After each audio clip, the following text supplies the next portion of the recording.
Salve, salve, guerreiro! Muito bem-vindo a mais uma super aula de História Geral, tá? Hoje nós vamos falar muito sobre o que nós chamamos de período entre guerras, tá? O período entre guerras entre 19 e 39, tá aqui demarcado para você, meu aluno, e nós vamos bater forte nessa nossa aula de hoje, tá? Um pouco sobre a União Soviética, certo? Vamos falar muito sobre o fascismo, aqui com ênfase na Itália, na Alemanha, respingando um pouco na Espanha e também em Portugal, tá? Ah, mas por que, professor, Itália e Alemanha? O franquismo espanhol e o salazarismo português são assuntos que podem aparecer em alguma questão de prova, tá? E, obviamente, né, o nazifascismo, tá? Ancorado aqui na Alemanha de Adolf Hitler, tá? Então, nós vamos bater nessa aula estes conteúdos a priori. Beleza? Agora, sem mais delongas, vou liberar aqui, ó, se quiser fazer o printzinho. Fez o print, né?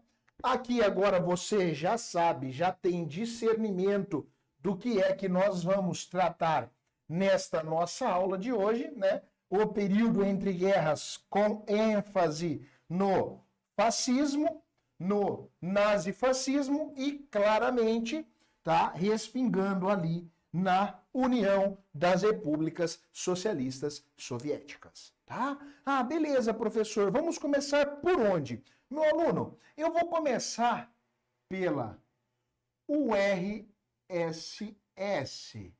tá? União das Repúblicas Socialistas Soviéticas. Bom, professor, ok, o URSS, inicialmente fundada em 22, na gestão do grande Lenin, certo? Beleza, professor. Fundamos aqui um grande bloco, né? Na origem, o Lenin vai usar o NEP, né? Chamada de nova política econômica. O Lenin vai utilizar o que nós chamamos de capitalismo de guerra, tá?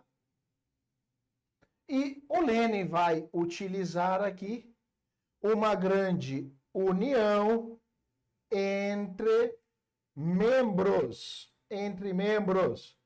Pô, professor, beleza, beleza. Mas eu sei que o Lenin acabou morrendo em 24. Deu ruim, né, professor? Deu ruim. Aí o que vai acontecer, meu aluno? Obviamente, tá? Pós-Lenin, vai emergir ao poder o senhor Stalin. Ok? A disputa com Leon Trotsky, eu tinha aquele trio, né? Lenin, Stalin e Trotsky. O Stalin, líder político, o Trotsky, líder militar, o formador, o grande líder do Exército Vermelho. Stalin vence, manda Trotsky para o México e lá ele morre. Beleza. Vamos pensar então na União Soviética pós-24, pós-Lenin com Stalin. Beleza, professor. O que o Stalin está fazendo com a União Soviética? Primeiro passo. Eu tenho aqui um fortalecimento. Segundo passo, tá? O bloco não usa o capitalismo como base. Terceiro bloco, terceiro ponto, né? Eu estou fazendo a anexação de membros. Poxa vida, professor, então quer dizer que a URSS está crescendo ao longo ali da década de 20 e da década de 30? Sim, sim. E ela vai ter um crescimento exponencial a partir de 1929. Como assim, professor? Lembrem-se, meus alunos, da crise de 29. Lembrou? Crise de 29. A URSS não foi abalada. Então, quando vem a crise norte-americana, a quebra na Bolsa de Valores, a quebra no mercado imobiliário estadunidense, fodeu as economias capitalistas, ou seja, praticamente 100% do mundo, mas a URSS, ao invés de ser abalada, ela vai ter aqui, olha só, um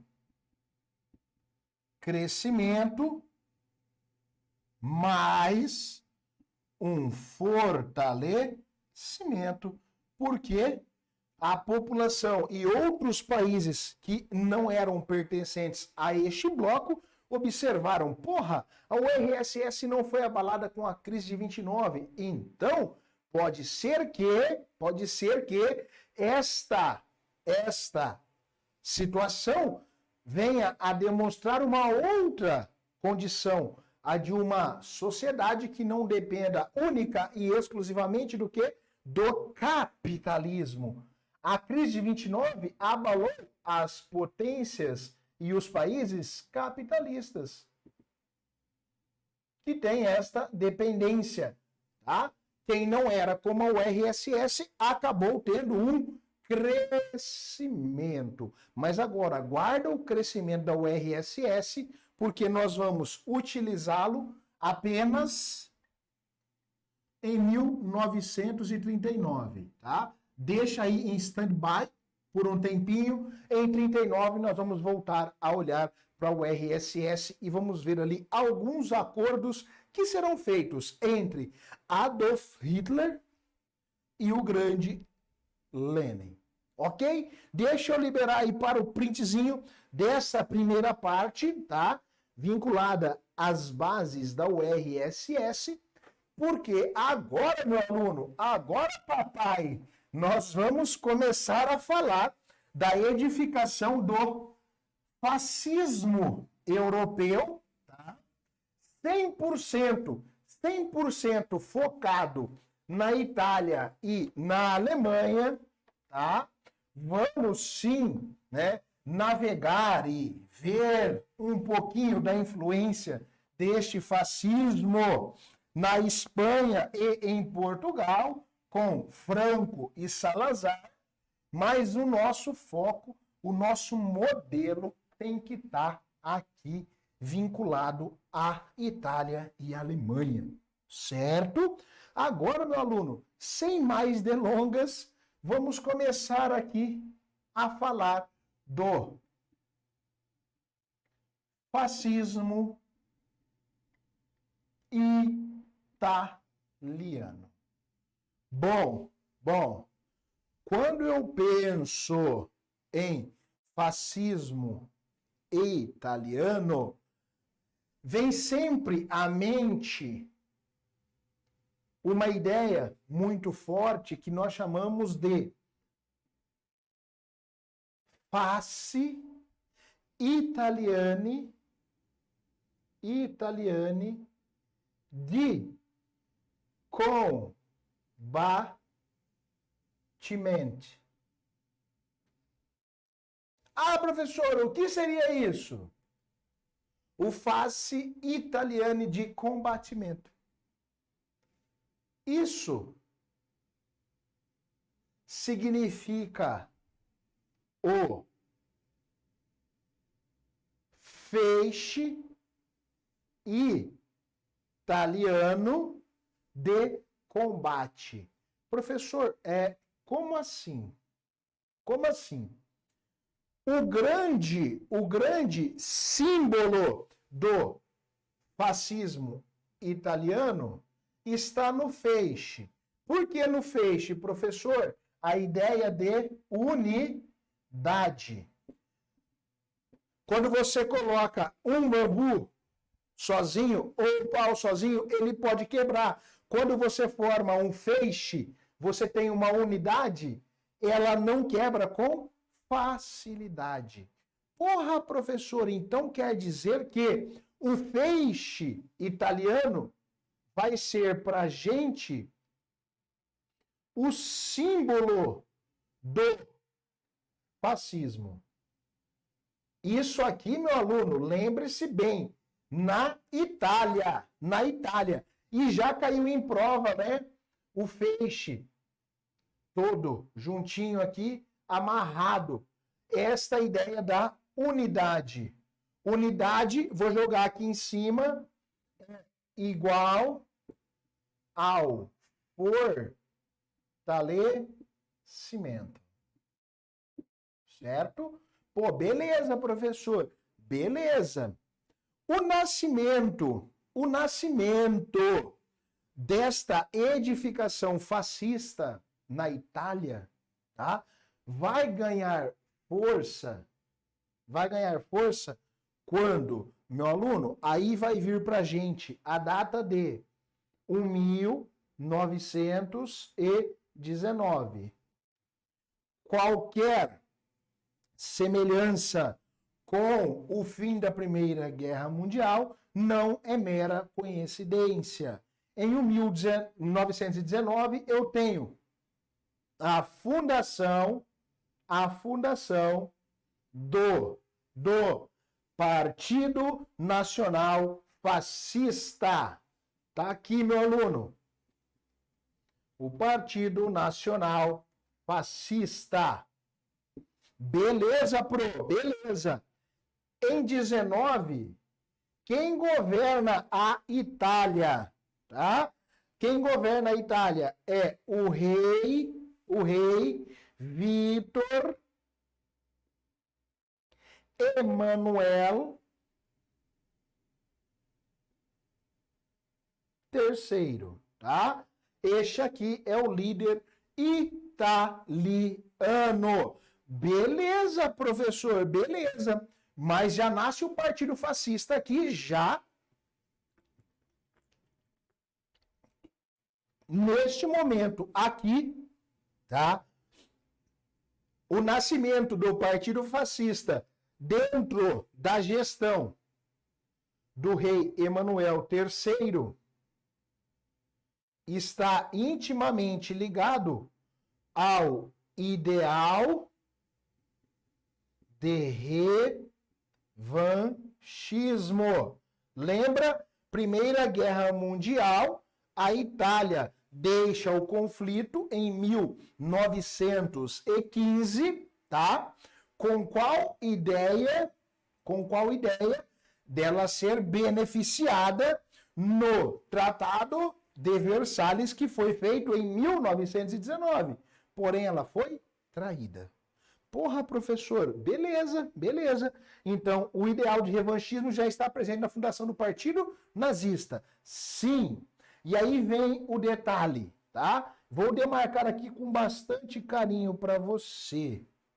No dia 28 de outubro de 1922, nós vamos ter o principal marco para o fortalecimento deste Partido Nacional Fascista, que já havia sido fundado há 3 anos. Professor, o que acontece aqui?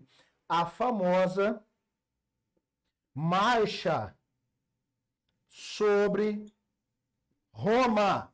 O Partido Fascista vai marchar sobre Roma, pressionando rei Vítor Emanuel III. Qual é a pressão do Partido Fascista? O Partido Fascista quer começar a ganhar força e projeção para combater e não deixar que o ideal de revanchismo italiano sobre Itália, sobre França, sobre Inglaterra, sobre a própria Rússia caísse por terra. Beleza, professor? A marcha sobre Roma vai trazer o que de mudança? Vou demarcar aqui para você, meu aluno. A marcha sobre Roma pressiona o rei Vítor Emanuel III a nomear quem? Quem como primeiro-ministro?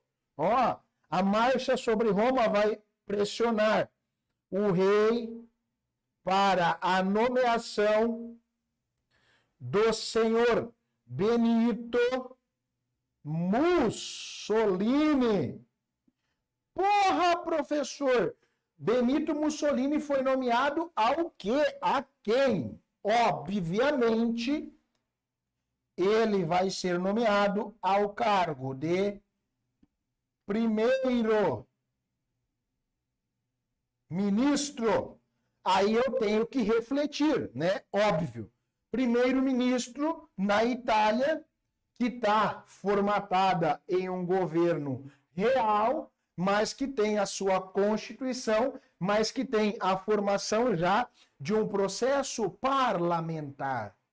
Puxa vida, professor. Então, Benito Mussolini torna-se o grande líder político da Itália aqui em 1922? Sim. A partir daqui, o fascismo italiano começa a ganhar muita força, começa a ganhar muita exposição, tá? Inclusive, eu costumo dizer que a fundação do Partido Nacional Fascista Italiano vai abrir as portas para esta ideologia nacionalista, patriota, nazi-fascista. Ok? Ah, beleza, professor.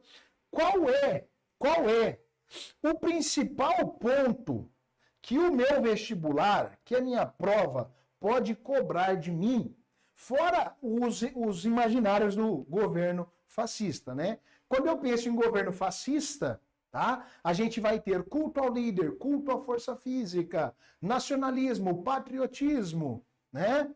Propagandas massivas sobre a liderança, ótimo. Mas qual é o tópico que as provas podem cobrar de mim e tirar ponto na minha prova? Benito Mussolini, em 1929, o ano da grande crise de 29, tá? Vai assinar o Tratado de Latrão. O Tratado de Latrão aproxima Benito Mussolini e o fascismo italiano da onde, meu aluno? Ó, da Igreja Católica. Haja visto que o Tratado de Latrão tem uma importância religiosa gigantesca. Por quê, professor? Foi no Tratado de Latrão que foi criado a cidade-estado do Vaticano. O Vaticano se torna uma cidade-estado pelas mãos de Benito Mussolini e a partir dali gerenciado pela própria Igreja Católica. Puta que pariu, professor, que loucura! Sério? Sério. 1929, o Tratado de Latrão vai fundamentar, vai edificar o Estado do Vaticano, a cidade-estado. Beleza, professor. E aí, tem mais alguma coisa que a gente tem que destacar aqui? Tem. Ó, algumas características, né, do governo fascista. Por exemplo, culto ao líder, o nacionalismo, a propaganda, o patriotismo, o culto à força física, e assim vai. Então, a ideia e as características bases do fascismo, do nazismo e da União Soviética Socialista barra comunista, elas são basicamente as mesmas. O que muda é o cunho governamental. Ah, beleza, professor. E estas ideias aqui que você acaba de destacar, aplica-se a demais países? Sim, vai aplicar a Espanha, vai aplicar a Portugal, tá? E vai aplicar a Alemanha. Cada um com suas lideranças, né?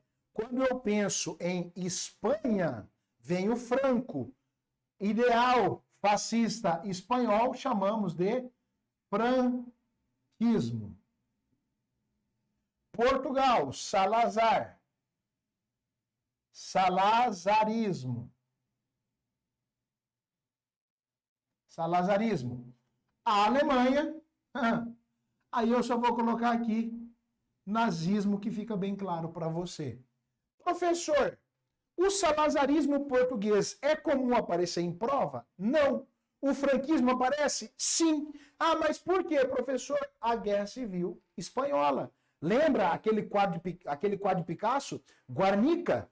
Aquele quadro aparece muito em prova, tá? Um estilo artístico que a professora Elaine deve trabalhar com vocês aí na parte de literatura e história da arte, mas ele refere-se à Guerra Civil Espanhola, né? Um ataque, um bombardeio de Hitler em apoio ao Franco na Espanha. Tranquilo, meu aluno? Aqui nós temos a edificação do fascismo italiano. Vou liberar para o printzinho aí, né? Maroto. E na próxima lousa nós vamos construir aí, basicamente, o fascismo barra nazifascismo alemão. Então vamos que vamos, porque tem coisa pra caramba pra gente ver nessa nossa aula de hoje, tá? Muita atenção, guerreiro, muita atenção, porque é conteúdo que não acaba mais, né? Mas estamos chegando ao final, tá? Olha só, meu aluno.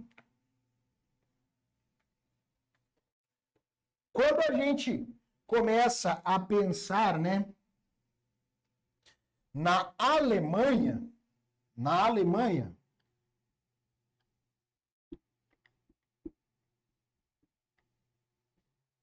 nós vamos fazer diferente, tá?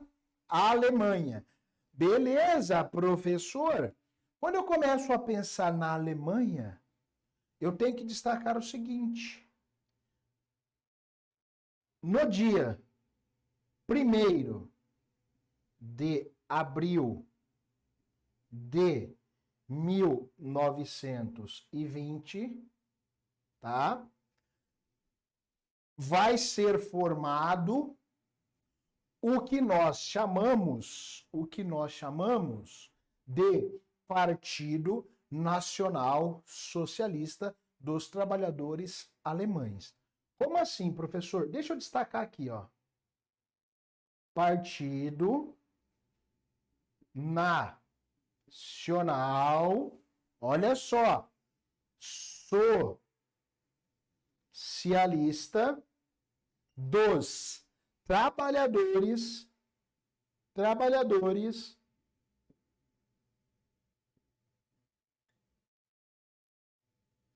alemães, tá?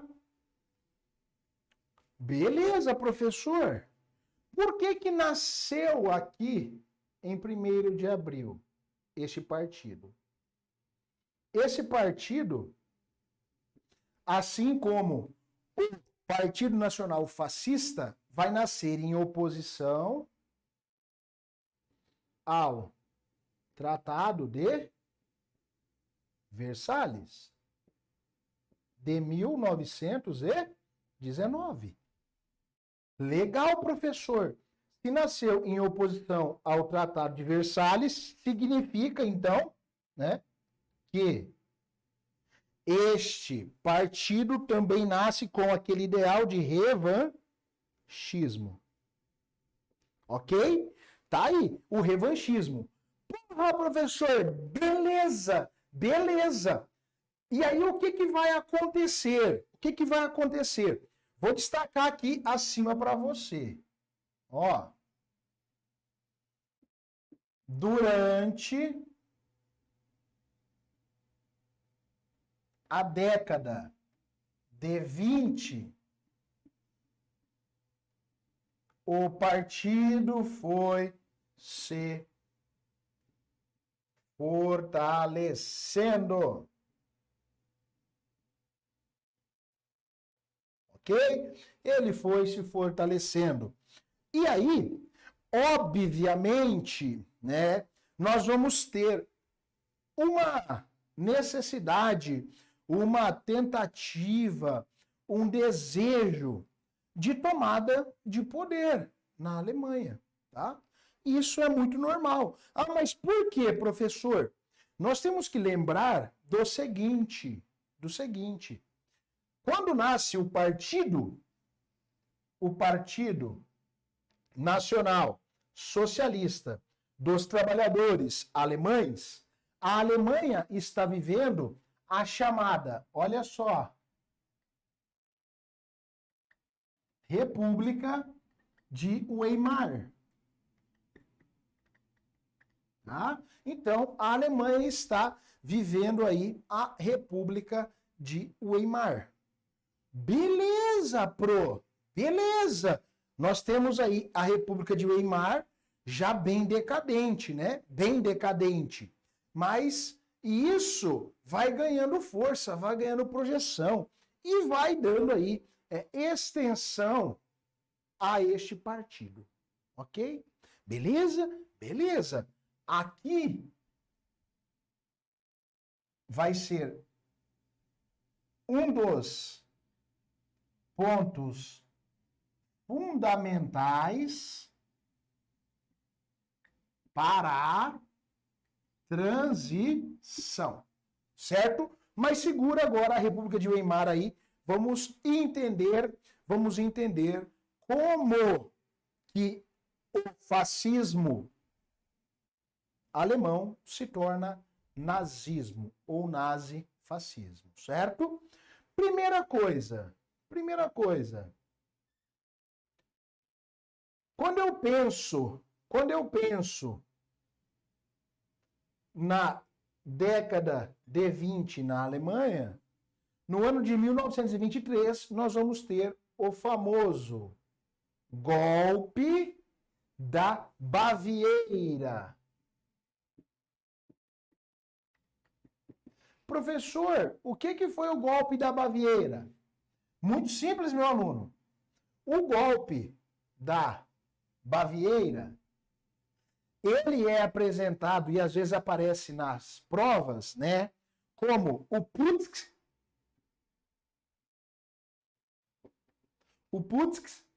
tá, da cervejaria. Já vi questões que ao invés de falar do golpe da Baviera, em 23 coloca o nome em alemão, o Putsch da cervejaria. Professor, o que foi, né, este golpe da Baviera ou o Putsch da cervejaria? Foi o momento, deixa eu tirar essa setinha daqui e jogar ela assim, ó. Foi o momento em que Adolf Hitler vai aparecer para o poder. Vale ressaltar que Adolf Hitler, tá? Ele, antes de se tornar Hitler, o assassino, o líder do Holocausto, ele era um artista, tá? Um artista que pintava realismo, que viajou para a Itália, tentou entrar numa academia de belas artes, foi renegado, assistiu uma peça de teatro chamada de Tragédia. Na tragédia tinha ali o herói trágico, característico do mundo grego, tá? E aí ele volta para a Alemanha com interesse, com uma necessidade de se fortalecer e de chegar ao poder. Beleza, professor? Beleza. Foi aonde ele aparece ao poder, professor? Sim. Sim. Só que ele vai aparecer ao poder, tá? Sendo preso, tá? O que vai acontecer, meu aluno? Nessa tentativa de tomada de poder, o golpe da Baviera, Hitler acabou na onde? Na prisão. Só que aí é que vem a sacada. Este partido aqui, não abandonou Hitler na prisão. Então, Hitler preso, tá?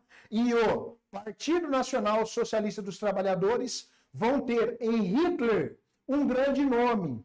E aí, na prisão, Hitler vai produzir uma obra chamada de Mein Kampf, tá? O Mein Kampf, uma obra épica que traduzido para o português, tá? Se chama A Minha Luta. O Mein Kampf, A Minha Luta, foi produzida na prisão. Quando Hitler sai da prisão, era a obra mais lida na Alemanha.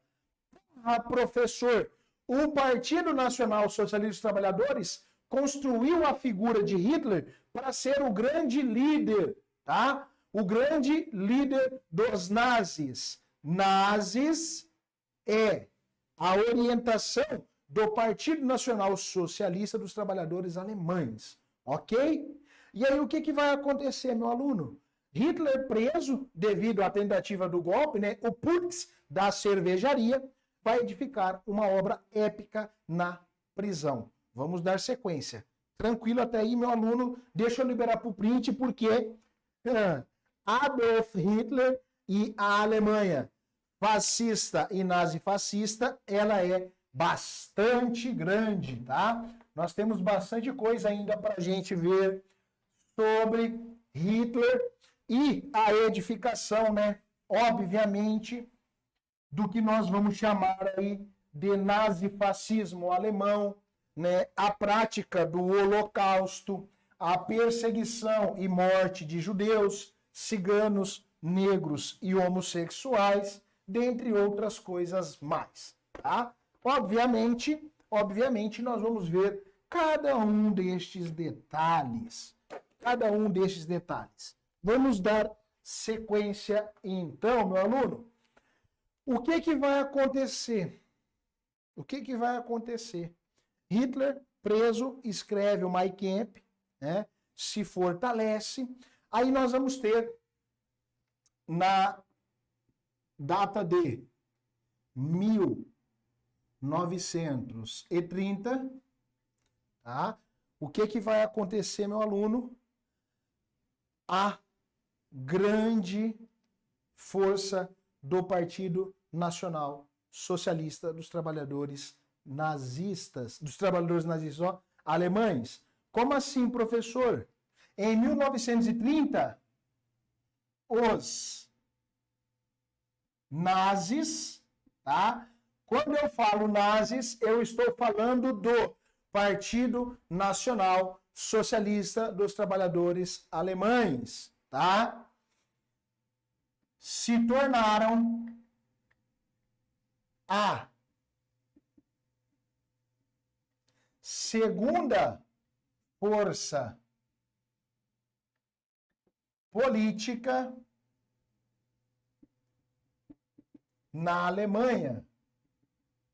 Ok? Professor, beleza, beleza. O que está acontecendo neste momento? O Partido Nacional Socialista dos Trabalhadores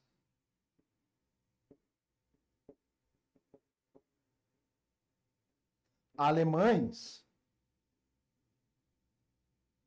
estão com grande projeção. Com grande projeção. Beleza, professor, beleza. Estou vendo uma crescente ascensão. Uma crescente ascensão, tá? Aí, o que vai acontecer, meu aluno? No ano de 1932, tá? Nós vamos ter aqui uma disputa entre de um lado, vou colocar aqui em roxo, deixa eu colocar primeiro aqui, uma disputa política, certo? De um lado eu tenho o Hindenburgo,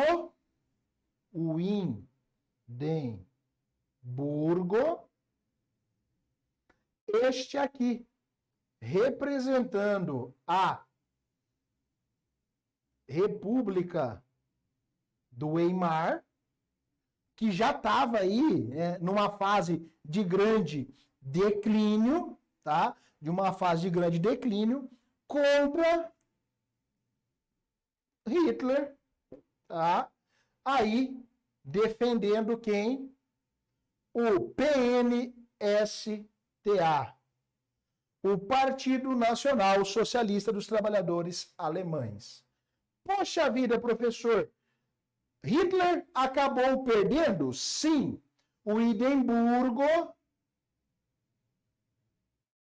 venceu. Tá aqui.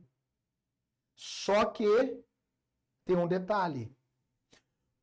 Os nazis, tá? Deixa eu destacar aqui. Nazis, nesta eleição, com a figura de Hitler, conseguiram dobrar o número de votos. Porra, professor, isso era um feito grande? É um feito gigantesco. Puta que pariu. Então quer dizer que o Partido Nacional Socialista dos Trabalhadores Alemães começou a crescer? Sim. E crescer muito, tá? Agora é que vem o início do governo de Adolf Hitler, tá? Em 1933, o que vai acontecer? No dia 30 de janeiro, para ser mais preciso, tá? Nós vamos ter uma grande pressão dos nazis sobre o Hindenburgo, tá? E esta grande pressão fez com que, nesta data aqui, Hitler viesse a ser nomeado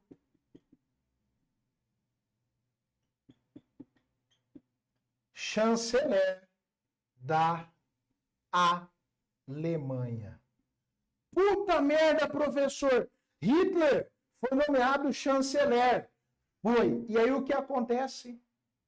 Ao ser nomeado chanceler, nós demarcamos o que nós costumamos chamar, né, de Terceiro Reich alemão. É neste exato momento, em 30 de janeiro de 33, que Adolf Hitler inicia o Terceiro Reich alemão. E aí, professor, o que vai acontecer? Agora, meu aluno, vai ser só porradaria. Porradaria. Tranquilo? Tranquilo, meu aluno? Sem novidade? Deixa eu liberar para o printzinho, tá? Para a gente começar a ver um pouquinho do que Hitler fez aí na Alemanha e para a Alemanha, para a gente concluir mais essa aula com vocês e depois, na próxima aula, já adentrarmos a Segunda Guerra Mundial. Tá? Vamos agora ver um pouquinho do que Hitler vai fazer na sua gestão. Na sua gestão. Olha só, meu aluno. Hitler no poder. Hitler no poder. Hitler cultua o sentimento de revanchismo. O sentimento de revanchismo de Hitler se torna o sentimento de revanchismo alemão. E aí eu vou ter esta edificação. A Alemanha, Itália e Japão, tá? O revanchismo de Hitler vai motivar o revanchismo muito forte na Itália e no Japão também. O Japão, em especial, pela guerra russo-japonesa. Então, o Japão tem algumas rivalidades com a Rússia, tá? E ele vai fomentar esse revanchismo nesses 3 países. Beleza, professor? Beleza? Hitler começa a sua gestão, tá? Dentro do seu fascismo. O fascismo alemão, vou destacar aqui, não difere nada do fascismo italiano, espanhol, português. Eu tenho lá características: o culto ao líder, o culto à força física, eu tenho o patriotismo, eu tenho o nacionalismo, eu tenho o revanchismo e eu tenho a propaganda e, obviamente, né, eu tenho a opressão e a repressão do governo. Tá, beleza, beleza. Este ideal fascista alemão é idêntico para todos os fascismos, tá? Beleza. Só que Adolf Hitler vai promover um upgrade ao fascismo, que nós vamos chamar de nazifascismo. O nazifascismo alemão mantém todas as bases do fascismo. Culto ao líder, ok. Culto à força física, ok. Patriotismo, ok. Nacionalismo, ok. Revanchismo, ok. Propaganda, ok. Opressão e repressão, ok. Mas, professor, o que ele vai inserir? O imaginário de raça pura, que ele vai chamar de raça ariana. Os brancos, loiros, de olhos claros. Este imaginário de raça pura vai perseguir quem, meu aluno? Judeus, ciganos, negros e homossexuais. Puta que pariu, professor. Isso só tem na Alemanha? Somente na Alemanha. O nazifascismo. Se preferir, pode colocar aqui apenas o nazismo. O nazismo alemão, tá? Vai gerar o que nós chamamos de holocausto. Holocausto nazista, perseguição, morte de pessoas que não contemplam a chamada raça ariana. Puta que pariu, professor, né? Dentro do Holocausto, quais são os passos? Primeiro passo, a formação de guetos. Segundo passo, os campos de concentração. Professor, Hitler odiava judeu, né? Porque dentro do nazifascismo, dentro do holocausto nazista, os judeus foram os mais prejudicados. Hitler odiava judeu? Meu aluno, você tem que entender o seguinte. O imaginário de nazifascismo alemão vai usar o judeu em especial porque o judeu é o único grupo que possui capital. Eram os homens de dinheiro na Alemanha. Porra, professor, por isso que ele dizimou, formou gueto, campo de concentração? Sim, para conseguir investir na Segunda Guerra Mundial. E tudo isso aqui vai ganhar um acentuado crescimento quando? Com a crise de 29. Porque os Estados Unidos da América tiveram a quebra na sua bolsa de valores, tá? Pararam de investir na Europa, e aí o ideal do nacionalismo, do patriotismo vai ganhar força. E aí a população passou a ver em Hitler, né, na Alemanha, como símbolo do combate e do crescimento alemão. Puta que pariu, professor. E aí este é o grande estereótipo, a morte, a perseguição de judeus, de ciganos, de negros e homossexuais tinha um fim, que era o capital? Sim. Para que capital, professor? Obviamente, para investir na Segunda Guerra Mundial. Então, o capital que foi usurpado, que foi expropriado, que foi roubado de judeu, de cigano que também tinha dinheiro, foi utilizado na guerra. Caramba, professor! E aí, é neste cenário que vai ser fundamentado o grande símbolo do nazifascismo? Sim.